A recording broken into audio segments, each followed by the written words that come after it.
Oui, bonjour, merci pour votre accueil. Donc moi, je suis Jean-Marc Lanton, paysagiste, agence Lanton. Il y a Robin Mazzella dans la salle, qui est le chef de projet de l'opération que je vais vous présenter, qui est une opération un petit peu différente de ce qu'on a vu, qui est une opération, on va dire, plus urbaine. Et du coup, je devais être en présence, enfin vous deviez, le projet devait être représenté par Stéphane Le Foll, qui s'excuse d'un empêchement de dernière minute.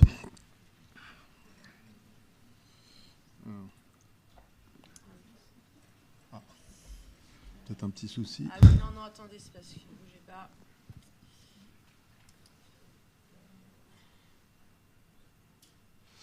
Donc c'est une opération en fait dans laquelle on est évidemment un groupement de maîtrise d'œuvre. Hein.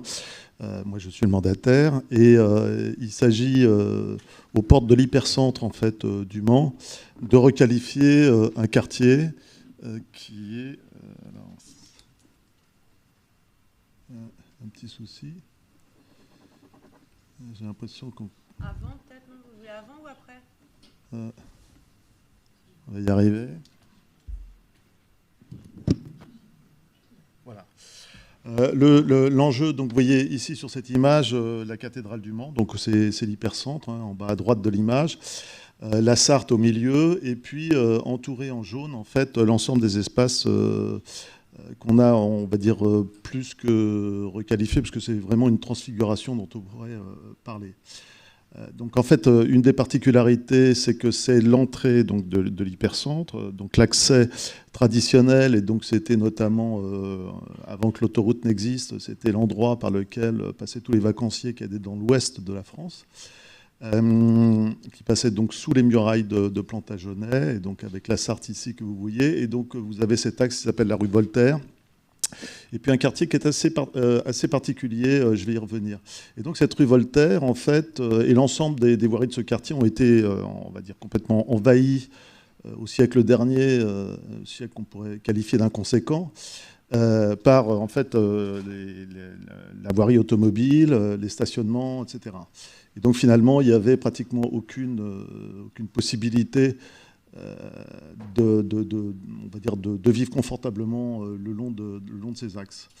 Et donc, en fait, cette voirie a abouti, enfin, ce quartier aboutit sur les berges de la Sarthe, avec cette très belle fortification romaine, hein, qui est donc qui s'appelle la muraille Plantagenet. Donc, vous avez ici cet axe ici, qui est un des axes qui va être requalifié. Vous voyez que, bon, d'abord, il est en sens unique sortant, ce qui fait qu'on ne profite même pas de la qualité visuelle de l'axe qui a pourtant été composé au XIXe siècle. Et puis, donc, à la fois un envahissement par la circulation et également par les stationnements.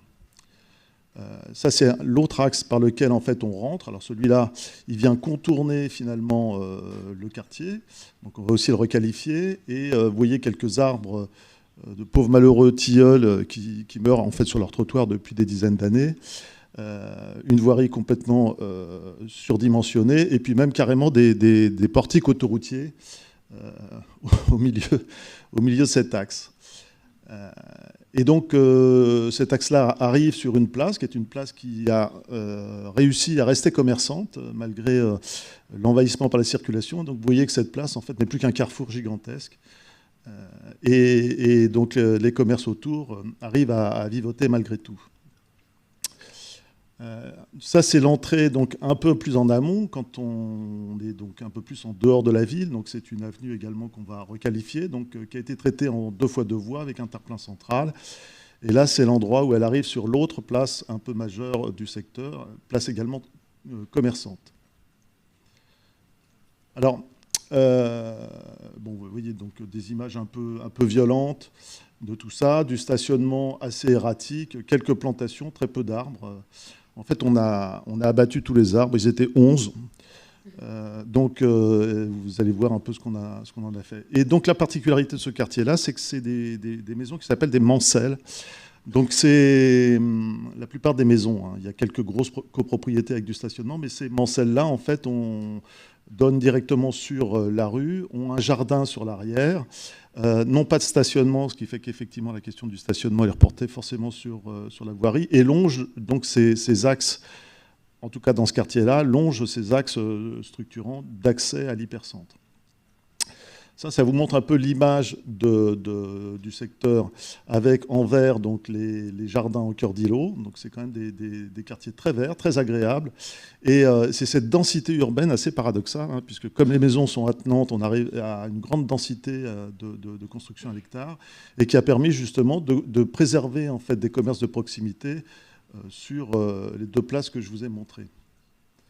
L'autre conséquence de ça, c'est qu'effectivement, il y a une forte pression pour pouvoir stationner sur les espaces publics, bien qu'il y ait aussi des poches de stationnement assez importantes en cœur d'îlot. Et donc la ville du Mans a décidé, enfin pas la ville d'ailleurs, la métropole du Mans, excusez-moi, a décidé en 2016 en fait de réfléchir à la circulation, l'organisation de la circulation dans ce quartier. Et alors, je ne sais pas si on voit très bien, mais donc vous avez cet axe sortant qui est un peu au milieu du dessin, là, et puis vous avez un axe rentrant sur la partie basse du dessin. Et l'idée, c'est effectivement de changer l'ensemble de ces fonctionnements-là, qui fonctionnent en plus avec des carrefours à feu qui ne sont pas très performants. Donc les études de circulation ont montré que si on mettait des giratoires compacts, en fait, on pouvait arriver à supprimer ces feux, à avoir une circulation plus facile. Et un des enjeux également importants du projet, c'était d'arriver à remettre la rue principale, la rue Voltaire, à double sens, de façon à faire en sorte qu'on ait un fonctionnement plus normal et que du coup, les autres rues qui faisaient le tour par le sud et l'ouest, là, se retrouvent finalement pacifiés, et notamment que ça permette de requalifier les 2 places urbaines que vous voyez donc avec une pastille. Alors je crois qu'il doit y avoir il y a peut-être un... Bon, je ne sais pas comment ça marche. Mais vous avez deux places qui sont donc les 2 places importantes commerçantes. Et l'ensemble de la circulation va passer en 30 km/h, donc pacification très importante. Donc vous voyez à gauche le système de fonctionnement, donc avec des carrefours à feu. À droite, la suppression des carrefours à feu, la mise à double sens systématique de toutes les voies lorsqu'elles le permettent. Donc la requalification des 2 places et la requalification donc des quais de la Sarthe également dans le cadre de cette opération, et la requalification au nord de l'accès principal donc à l'hypercentre. Donc ça fait en fait en gros 2 km de voiries qui vont être requalifiées. Et pour faire ça, la métropole a décidé d'innover en termes de participation. Donc on a travaillé en parallèle en fait avec un bureau spécialisé dans la concertation qui avait été nommé par la collectivité. Et donc on a nourri, nous, un certain nombre d'ateliers. Donc il y a eu 4 ateliers préalables, puis ensuite, sur la rue Voltaire, j'y reviendrai, il y a eu 8 ateliers par la suite, parce qu'il y avait un petit sujet épineux sur cette voirie-là, on le verra tout à l'heure. Alors, en fait, c'est... Donc ici, vous avez je remets le schéma d'ensemble, hein. Donc vous voyez la rue principale, la rue Voltaire, qui est sortante, qui va devenir à double sens. Tout en haut à gauche de l'image, vous avez donc l'accès principal et puis la voirie qui permettait de rentrer dans l'autre sens dans le Mans, et puis les quais de la Sarthe qui vont être qualifiés. Alors cette concertation, en fait, il y a des techniques hein, dans la concertation, mais je vais juste revenir sur un petit point qui est un peu important, c'est qu'effectivement, dans les années, on va dire 80, on a commencé à différencier maîtrise d'ouvrage et maîtrise d'œuvre en inventant en fait la notion de programme. Et puis, on va dire depuis les années 2000, on travaille finalement sur un tripode sur chaque opération qui est maîtrise d'œuvre, maîtrise d'ouvrage et maîtrise d'usage. La maîtrise d'usage n'étant pas la maîtrise des usagers, mais bien l'association des usagers au projet. Et donc c'est bien dans ce cadre-là en fait qu'on a travaillé, donc nous maîtres d'œuvre, Le Mans Métropole, organisateur en fait de ces débats-là, et puis son spécialiste en termes de maîtrise d'usage. Et donc en fait on a fait un vrai travail de co-conception. On a fait des balades urbaines avec l'ensemble des gens pour partager le regard. On a travaillé aussi donc, sur des propositions plus concrètes petit à petit. Et on a fait en sorte aussi, parce que c'est des techniques un peu spécifiques, de faire en sorte que les gens se parlent. Parce qu'une des difficultés en fait, de la concertation, c'est qu'on peut se retrouver avec des gens qui sont pour, des gens qui sont contre et qui n'arrivent pas en fait, à se parler. Donc là, il y a des techniques spécifiques et c'est justement le rôle des ateliers et du rythme des ateliers d'arriver à fabriquer en fait, cette capacité à dialoguer ensemble. Ici, quelques surfaces, mais c'est juste pour reprendre. Alors, je vais prendre les espaces les uns après les autres. Donc ici, vous avez l'avenue principale, donc celle qui est au nord, qui rentre en fait vers la première place urbaine. Donc ça, c'était l'existant, vous voyez, avec des petits camemberts qui montrent un peu le partage modal. Donc très peu de place pour les piétons, un petit peu de place pour les stationnements, enfin beaucoup de place pour les stationnements, et le reste, c'est la voiture et de la circulation. Et puis donc, on va proposer évidemment de réinsérer, enfin pas de réinsérer, de créer en fait des pistes cyclables bidirectionnelles et de réduire la voirie à 2 fois une voie, et même plus qu'à 2 fois une voie, puisqu'on a réduit à 6 mètres de large au total, de façon à faire en sorte que ça apaise la circulation réellement. Autre aspect très important sur Le Mans, c'est qu'en fait, Le Mans est comme beaucoup d'agglomérations anciennes, a un assainissement unitaire. Assainissement unitaire, ça veut dire que l'eau qui sort des habitations, des industries, etc., relativement chargée et à un débit relativement régulier, va dans le même tuyau que l'eau qui tombe du ciel, à un débit complètement irrégulier, ça on est bien placé pour le savoir en ce moment, et également avec une eau qui est propre. Donc en fait, on dilue de l'eau sale, qui a un débit régulier, avec de l'eau propre, qui a un débit complètement irrégulier. Ce qui fait qu'on est obligé de surdimensionner en fait, les stations d'épuration. C'est pour ça qu'il est extrêmement important, donc ce n'est pas que pour faire vivre aussi les sols, évidemment, mais il est extrêmement important dans ces contextes-là d'arriver à faire en sorte qu'on puisse récolter le plus en amont possible les eaux pluviales. Donc ce que vous voyez ici, c'est un système de noues qui va être implanté en fait, le long des stationnements et qui va collecter les eaux pluviales. Autre chose, c'est qu'on ne travaille pas en fait, sur des alignements traditionnels. Certes, on est obligé d'aligner les arbres dans la voirie, mais là, on travaille plutôt, on va dire, sur moi, ce que j'appelle du bocage urbain, c'est-à-dire en fait une variété d'arbres de différentes essences et sur du multistrate, donc avec peu d'arbustes pour avoir une bonne visibilité, mais quand même quelques arbustes, et puis surtout des strates au sol assez diversifiées. Donc je reviens sur cette image. Ça, c'était avant le projet. Voilà, ça, c'est maintenant, donc avec le stationnement, la voirie, les plantations. Alors, au départ, évidemment, comme c'est assez commerçant le long, on a eu quelques ateliers, on va dire, assez vigoureux. Et aujourd'hui, la dernière fois que j'ai été sur place, en fait, le charcutier m'a offert 2 pots de rillettes. Voilà. Et donc, vous voyez ici le système qui permet de conduire les eaux depuis la voirie à travers les stationnements dans les noues.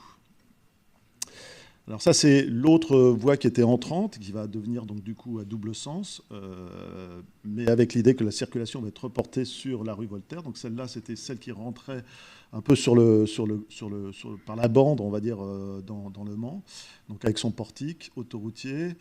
Une coupe avec le report modal, enfin avec la part modale dans le petit camembert. Vous voyez que les piétons ont très peu de place. Et puis il y avait quand même une toute petite place pour la nature, puisqu'il y avait les 11 arbres qui étaient présents sur cette avenue. Et donc là, on va replanter, en profiter pour assainir, on y reviendra tout à l'heure, insérer des cycles et redonner en fait une image, on va dire, plus avenante à cet ensemble-là. Alors, ce qu'il faut aussi savoir, c'est qu'on a également fait de l'enfouissement de réseau.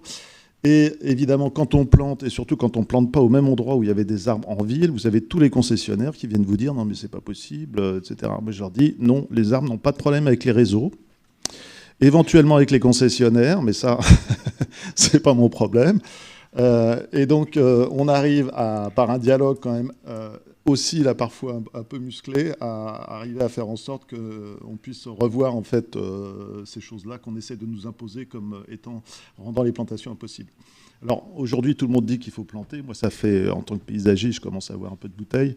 Ça fait pas loin de 40 ans que je plante. Je peux vous dire que je sais ce que ça veut dire que de planter et c'est pas si facile que ça. Et donc voilà, l'avenue un peu avant et donc l'avenue maintenant. Voilà, donc on a évidemment élargi les trottoirs, rétréci la chaussée, on l'a mise à double sens. On a créé un large trottoir d'un côté qui relie les deux places, parce qu'on a appelé ça la promenade Chalandre, qui permettait aussi d'avoir en fait des commerces qui étaient bien distribués. Une des places un peu complexes, qui était donc une des deux places commerçantes qu'on a travaillé, donc bon, voilà, traversée par une 2x2 voies occupée par du stationnement dans tous les sens. On a beaucoup travaillé sur la façon d'essayer de faire en sorte que le stationnement soit optimisé pour fonctionner le mieux possible avec les commerçants. Il a fallu aussi travailler sur la façon de faire tourner les stationnements, donc avec du stationnement minute gratuit pendant 20 minutes. Et puis donc ici, vous avez le système de fonctionnement avec aussi les cycles qui viennent à l'intérieur. Quelques images. Je vous montre volontairement aussi des outils qui nous ont servi à faire ces projets-là, parce que c'est assez important. On voit parfois le résultat, mais on ne voit pas forcément le processus. Donc pour ça, j'ai beaucoup illustré en fait ce travail-là. Donc vous avez en haut là, la place telle qu'elle était, et en bas telle qu'elle va devenir, et maintenant telle qu'elle est. Donc avec un travail aussi sur des matériaux de sol qui sont eux-mêmes drainants. J'ai oublié de dire que sur les stationnements, on a mis des pavés à joints drainants. Donc ici, vous avez des îlots plantés de façon à pouvoir faire en sorte que la circulation des piétons soit libre. Voilà, avec du mobilier qui est du mobilier d'accueil un peu confortable. Ici, vous avez donc un arrêbus, l'arrivée des cycles, des plantations derrière les arrêbus. On tient beaucoup aussi à planter auprès des arrêbus, parce que dans ces endroits-là, il y a toujours du monde qui attend. On a créé une fontaine sur la place. Une fontaine à eau perdue, c'est-à-dire qu'une fontaine avec un tout petit débit, mais dont l'eau est potable, ce qui fait que vous mettez un verre et vous pouvez boire cette eau. Et ensuite, elle vient alimenter par surverse en fait, les cercles de plantation que vous avez derrière. Finalement, quand on fait le calcul du coût de consommation en eau d'une fontaine comme ça, c'est absolument ridicule par rapport au coût d'entretien d'une fontaine, on va dire, à eau de Javel. La deuxième place importante, c'est la place qui s'appelle Boutier, donc l'autre s'appelait Chasse Royale. Et la place Boutier, en fait, ce grand carrefour, on va le faire fonctionner comme une espèce de place circulaire. Donc on circule à l'extérieur de ce square central. Et ce square central, en fait, il accueille toutes les eaux pluviales de la rue qui est en amont, puisque dans la rue en amont, on n'avait pas la place. La première voirie que je vous ai montrée, on avait la place de bien gérer les eaux. Dans la deuxième, on avait des îlots plantés qui étaient plus ponctuels. Donc, en fait, on a créé un réseau séparatif d'eau pluviale sous la voirie qui vient, en fait, rejoindre cette place. Donc vous avez avant et après en fait le projet, donc avec un square maintenant au centre de cette place, et un square qui est géré, qui sert à gérer les eaux pluviales et qui propose en fait une déambulation au cœur de cette place. Alors, il va de soi que ces aménagements-là ont été un peu discutés, mais sont très très bien reçus, puisque bon. C'est quand même, quand je parle de transfiguration, c'est vrai que c'est assez spectaculaire d'imaginer qu'un gigantesque carrefour se retrouve complètement apaisé, avec en fait une place dans laquelle on peut circuler, se poser au milieu et contempler la nature. Et puis, la dernière voie, alors on a aussi fait un travail sur les quais, donc réaménager les quais, réinsérer créer des liaisons cyclables dans ce nœud stratégique, et puis donc voilà, réaménager également les placettes autour des quais et proposer des situations qui permettent de redécouvrir, enfin de découvrir en tout cas de façon apaisée la cathédrale du Mans et toute cette façade remarquable qui d'ailleurs devrait être bientôt classée UNESCO. Et enfin pas dernier point, mais presque. Donc on a travaillé également sur du mobilier d'éclairage, donc évidemment rénover l'éclairage qui était obsolète, mais aussi créer des espèces d'abat-jour en fait, qui ramènent en fait, une lumière assez particulière et qui peut être pilotée. Donc ça, c'est ce qui est intéressant, c'est que du coup, vous passez un jour, c'est orange, le lendemain, c'est peut-être un beau bleu, ce qui n'est pas contradictoire avec l'idée d'éclairer de façon confortable. On a déconnecté tous les pieds des façades avec des chaînettes en briques. Pourquoi déconnecter les pieds de façade? Parce que ça évite de faire en sorte que l'eau qui remonte par capillarité sous les trottoirs se retrouve dans les façades et donc vienne finalement créer du salpêtre sur les façades.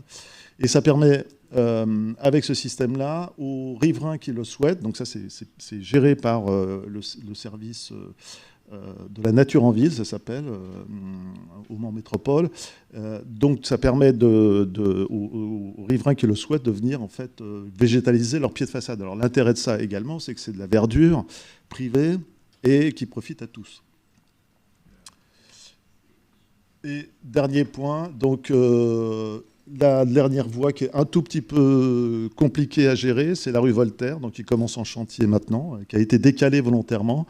Alors pourquoi? Parce qu'en fait, dans cette voie-là, pour pouvoir insérer des pistes cyclables bidirectionnelles, pour pouvoir remettre à double sens la circulation, on a dû supprimer un stationnement.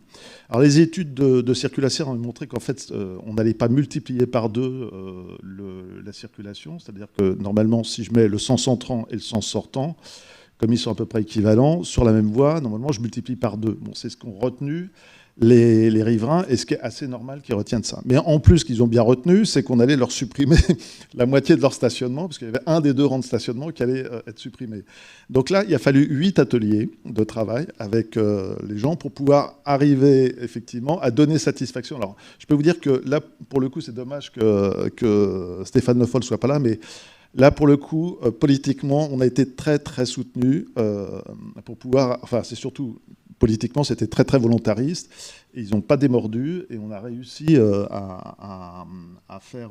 alors, c'est accepté, c'est pas désiré, pour le coup. Enfin, c'est désiré, en tout cas, pas par les riverains.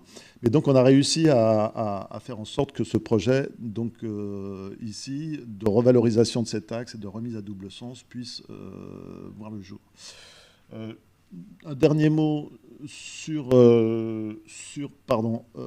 voilà, juste pour vous montrer aussi que ce genre de projets qui se font en site occupé, c'est pas si simple que ça à gérer. Donc il y a eu tout un travail de phasage des travaux pour faire en sorte qu'on puisse maintenir les fonctionnalités de la voie, que ce soit la sécurité, le ramassage des ordures ménagères, etc., etc. Et évidemment, la fonctionnalité des commerces. Bon, c'était tout ce que je voulais dire, c'est que je voulais vous éclairer aussi à travers cette démonstration sur le fait qu'un projet comme cela, c'est pas seulement le résultat qui est important, c'est aussi toute la démarche qui va avec. Vous remerciant pour votre... Écoute.